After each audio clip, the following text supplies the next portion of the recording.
Okay, well, I guess this is goodbye. Hello?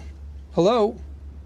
What is up, Better Call Saul fans? My name is Merge, and we have got to talk about Better Call Saul Season 6, Episode 11, titled Breaking Bad, because we take a stroll down memory lane as we get Saul's point of view in the episode titled Better Call Saul from Breaking Bad Season 2, Episode 8, making everything come full circle, officially bridging the two shows as we frequently cut from Gene in the present day and then back to Saul, showing us how he made the decision to quite literally break bad. And this is your spoiler alert for everything Breaking Bad and Better Call Saul, and if you could leave a like on this video and even consider subscribing to stay up to date with the latest content, I'd appreciate it. So to get right into it, this episode starts with a cold open with Saul with a bag on his head, tied up and begging in Spanish, and we can tell from his surroundings that this is the RV from Breaking Bad. And driving the RV are two figures wearing a mask, and who could those figures be? And from this perspective, I can definitely see how this is terrifying for Saul, because he's probably thinking this is the cartel, because he never got that closure he needed from the whole Lalo situation. They then come to a stop and cut the tape from his legs and escort him out the door, and the door closes and you see the taped up bullet holes from the RV, and we more or less get a shot for shot remake of the scene in the desert.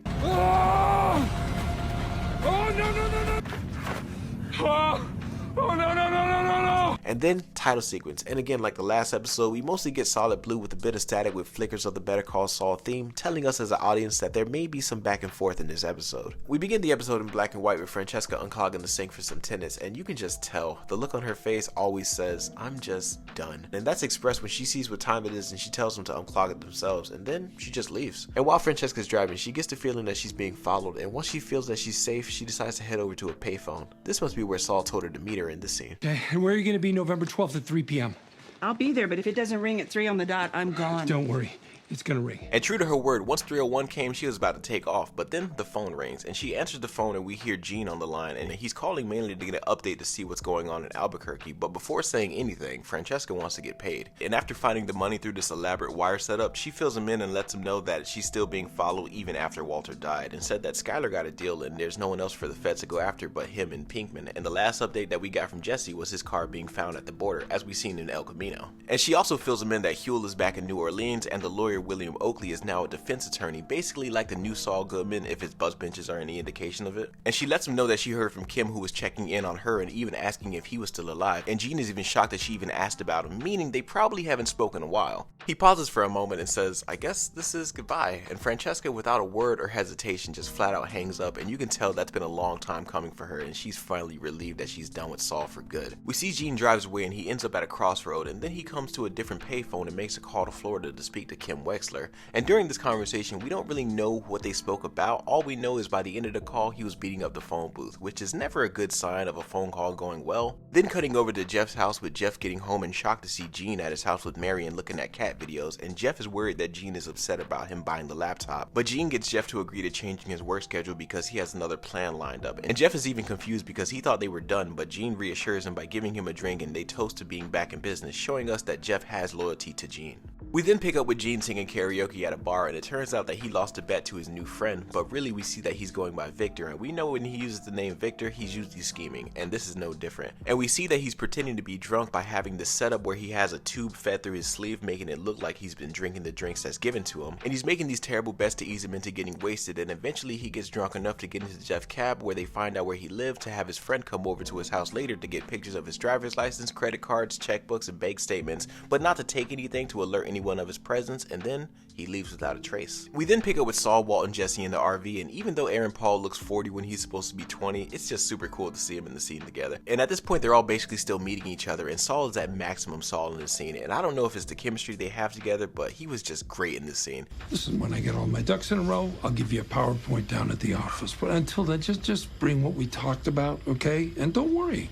I'm gonna make it work. And once they come to an agreement and are about to leave, the RV battery dies because it's been idling too long. And again, it was just good to see Jesse and Walt bicker about the RV, and honestly, it was just a highlight in the episode for me. And while the three wait for the RV to get back online, Jesse asks Saul about Lalo because he said, "Who's Lalo? Why were you so scared of Lalo? You thought we were Lalo.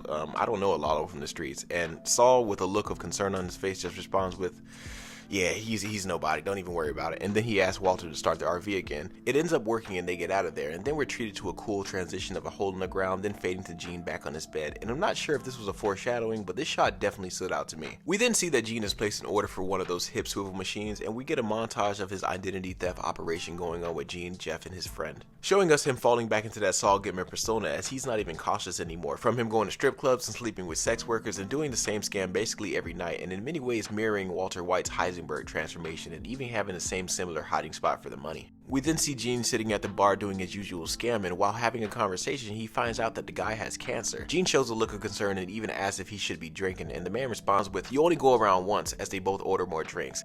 We pick back up in the Breaking Bad timeline with Saul in his office on his hip swivel device, and we see Mike walk in. And we know in the Breaking Bad timeline that he's Saul's private investigator, and he gives Saul updates on his clients, including Heisenberg, and Mike fills him in on who he is and the risk that he poses. And Saul is persistent on working with Heisenberg because of his potential, and Mike advised him to leave him alone because he's an amateur, and if the cancer doesn't kill him, he'll be dead from the cops or a bullet to the head. And Saul asks if that advice came from Mike or he who should not be named, which we know is Gus, and Mike says that he's small potatoes and he's not even on the radar, and he tells Saul to just let it go. And he does for almost a solid 4 seconds before he gets lost in his mind and tunes Mike out.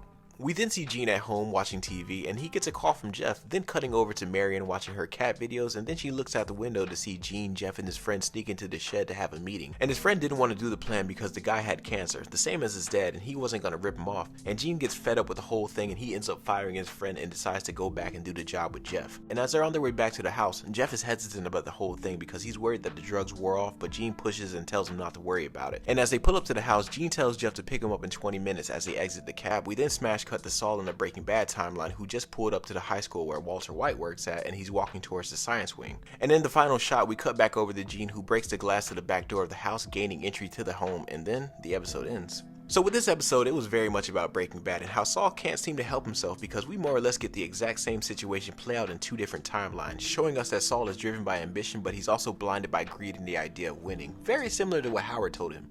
And with the teaser that we get for the next episode, we can assume that things didn't exactly go according to plan, as we see a shot of 2 officers getting out of their car and walking towards something. And because they don't seem to be in a rush, I don't think that Saul got caught. My guess is maybe the friend probably tipped the police off and maybe they're just doing a look around. But for this episode, I feel like it takes us deeper into the psyche of Saul Goodman, and it shows us that his thought process is 99% impulse, and it might just be his downfall. And it's now forever going to have me thinking that if it wasn't for Saul, Walter would have had the same fate that Mike predicted for him, either being arrested or shot in the head if the cancer didn't kill him first. But with only 2 episodes left, I'm again curious on where the finale could take us, but I am enjoying the ride every step of the way. But I want to hear from you guys. What were your thoughts on this episode, and did you enjoy seeing Walter and Jesse again? Whatever it is, comment down below and let me know, and I'll do my best to respond. Until then, my name is Gerald, but you can call me Merge.